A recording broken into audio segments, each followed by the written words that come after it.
নমস্কার বন্ধুরা, তাপসীর রান্নাঘরে আরও একটি নতুন রেসিপিতে সবাইকে স্বাগত।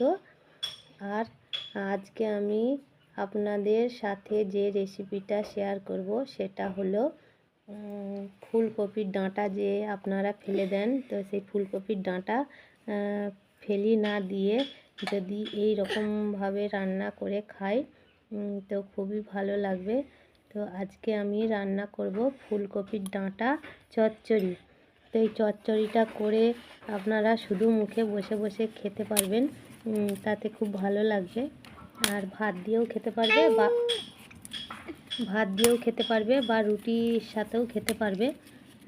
তো এই দেখো, আমি এখন ফুলকপির ডাঁটাগুলো সব ছাড়িয়ে নিচ্ছি। ছাড়িয়ে নিয়ে তারপরে ফুলকপির ডাঁটাগুলো কেটে নেব। আর তার সাথে ওই যে ফুলকপির যে ডাঁটার ওই যে গোড়াতে যেটা আছে ওইটাও কিন্তু আমি ফেলাবো নি, ওইটা ছাড়িয়ে ওর ভিতরে একটা নরম শাঁস বেরোয়, ওইটাকেও নিয়ে নেব। তার সাথে কিছু শিম আর আলু দিয়ে আজকে আমি চচ্চড়িটা করব। তো ভিডিওটা দেখতে থাকো। আর আমার রান্না যদি ভালো লেগে থাকে তাহলে অবশ্যই লাইক, কমেন্ট, শেয়ার করে দিবেন। আর চ্যানেলটি সাবস্ক্রাইব করে আমার পাশে থাকবেন। তো চলো আমি রান্নাটা করে নিই। তো এখন আমি যে আনাজটা কেটে নেব, এই যে ফুলকপির ডাঁটাটা এখন আমি কেটে নেব।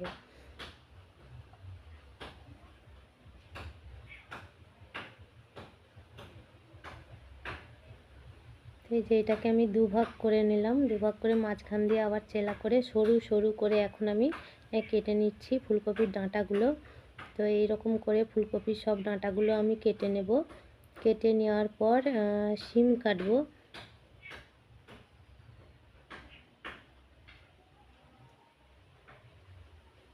ধারের পাতাগুলো এই যে কেটে ফেলে দিচ্ছি, দিয়ে এই যে এইটাকে দুভাগ করে আবার মাঝখান দিয়ে কিন্তু চেলা করে সরু সরু করে নিচ্ছি। তোমরা পারলে মানে ফুলকপির ডাঁটাগুলোকে থেঁতো করেও চচ্চড়ি করতে পারো।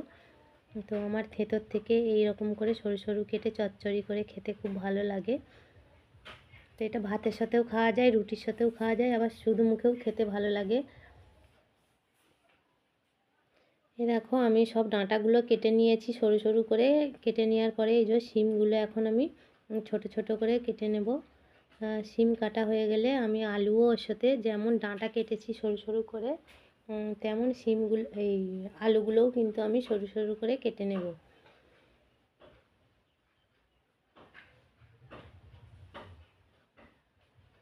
তো তোমরা এতে চাইলে যে গাজরও দিতে পারো, বিটও দিতে পারো, সব রকম দিয়ে একটা চচ্চড়ি করতে পারো। তো আমার যেহেতু আজকে গাজর নেই তাই গাজরটা দিলাম নি, শুধু ফুলকপি, ডাঁটা আর শিম আর আলু দিয়েই চচ্চড়ি করব।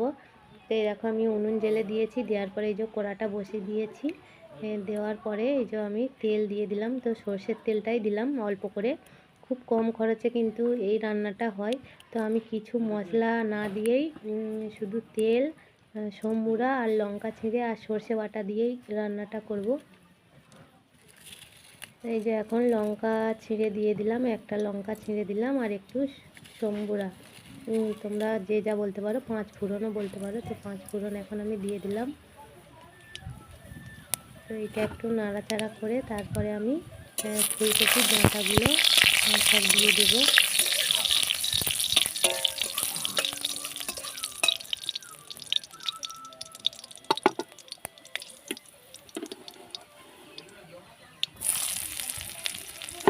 এখন আমি দিয়ে দিলাম পেঁয়াজ। তো পেঁয়াজটা একটু ভেজে নেব, নেওয়ার পরে ডাঁটাগুলো দেবো। তাছাড়া আমি আর কিছু মশলা দেবো নি। লাস্টে লাবানোর আগে একটু সর্ষে বাটা দেবো।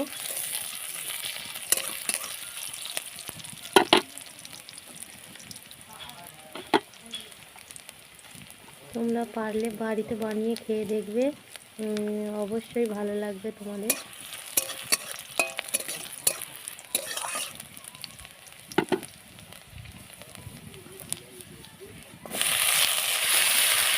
দেখো এখন আমি ফুলকপি, আলু আর শিম কেটে রাখা সেগুলো সব দিয়ে দিলাম। দিয়ে একটু নাড়াচাড়া করবো, দিয়ে তারপর চাপা দিয়ে দেবো। তো কিছুক্ষণ চাপা দেওয়ার পরে সিদ্ধ মতো হয়ে যাবে। তারপরে আমি লবণ দিয়ে দেবো।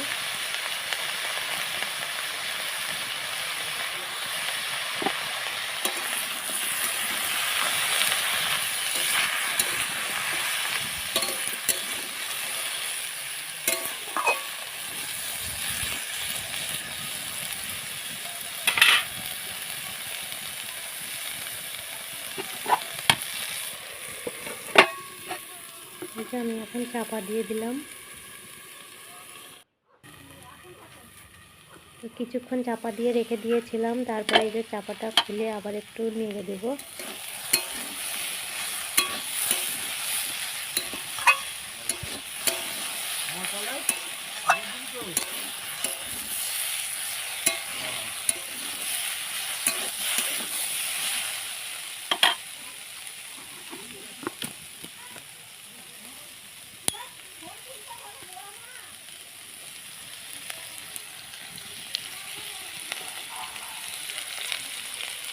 আবার একটু তেল দিয়ে দিলাম, সরষের তেল। আমি কিন্তু সাদা তেল ব্যবহার করিনি, সরষের তেলই ব্যবহার করছি।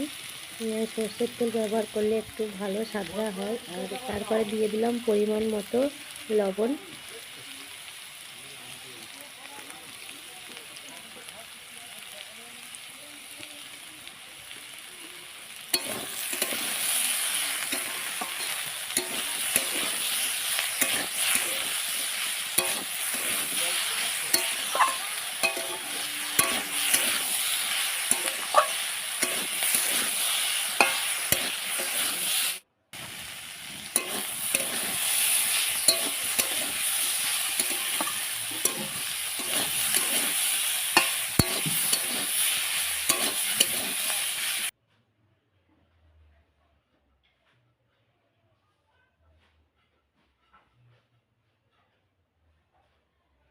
তো এইটা আমার এখন ভাজা ভাজা হয়ে এসছে। এর মধ্যে দিয়ে দেবো আমি এই যে হলুদ গুঁড়ো,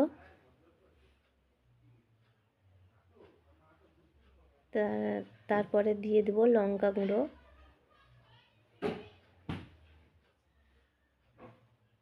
এখন দিয়ে দিচ্ছি লঙ্কা গুঁড়ো। তবে এই তরকারিটা একটু ঝাল ঝাল হলেই খেতে ভালো লাগে, তার জন্য দেখো আমি 2 চামচ লঙ্কা গুঁড়ো দিচ্ছি।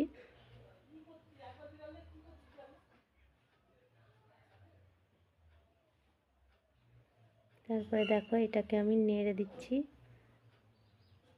নাড়ার পরে একটু জল ঢেলে দেব। খুব বেশি জল দেব না, কারণ হচ্ছে যে একটু সিদ্ধ হওয়ার মতো জলটা দেব, কারণ সরু সরু করে কাটা আছে তো।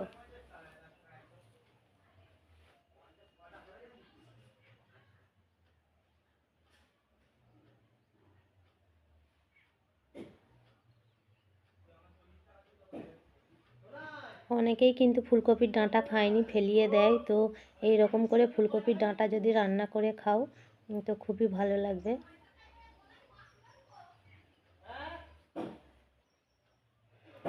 এই দেখো এখন আমি পরিমাণ মতো জল দিয়ে দিচ্ছি। জলটা দিয়ে তারপরে আমি কিছুক্ষণের জন্য চাপা দিয়ে রেখে দেব, যাতে সিদ্ধ হয়ে যায়।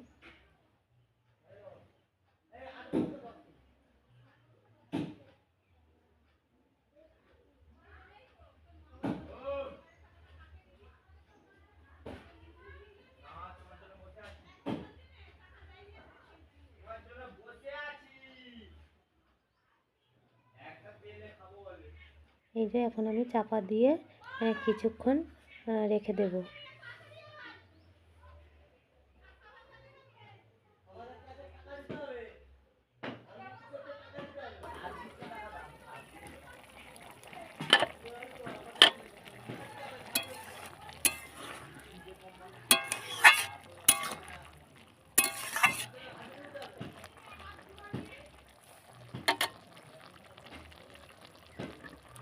এই দেখো সিদ্ধ হয়ে এসেছে। তো এর মধ্যে আমি এখন দিয়ে দেবো সর্ষে বেটে রাখা।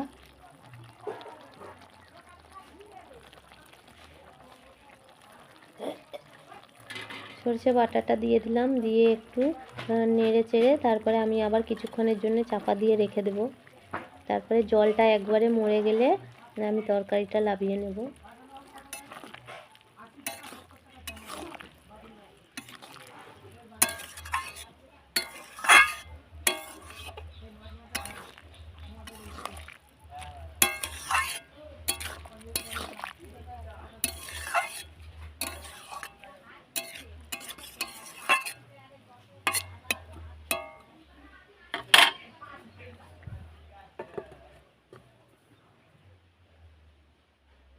কিছুক্ষণ পরে আবার এই যে চলে আসলাম। দেখো তরকারিটা প্রায় আমার হয়ে এসেছে, জলটা একদম মরে মরে গেছে। তো এখন আমি একটু আলুগুলোকে ঘেঁটে ঘেঁটে দেব। তরকারিটা যদি ঘেঁটে দেওয়া যায় খুবই ভালো লাগবে। এই দেখুন এখন আমি আলুগুলোকে ঘেঁটে ঘেঁটে দিচ্ছি। খুব বেশি ঘাঁটা নয়, অল্প করে ঘেঁটে দেব।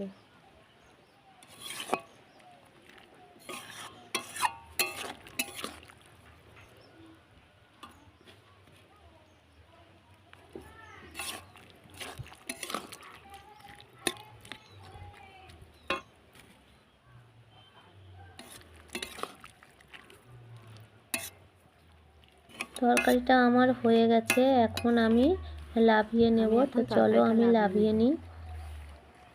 এই দেখুন বন্ধুরা, আমার তরকারিটা হয়ে গেছে, তো আমি লাভিয়ে নিয়েছি। এই যে দেখতেই পাচ্ছ কত সুন্দর লাগছে। তো এইরকম করে ফুলকপির ডাঁটা যদি চচ্চড়ি করে খাওয়া যায় তো খুবই ভালো লাগবে। তোমরাও ঘরে বানিয়ে খেতে পারো।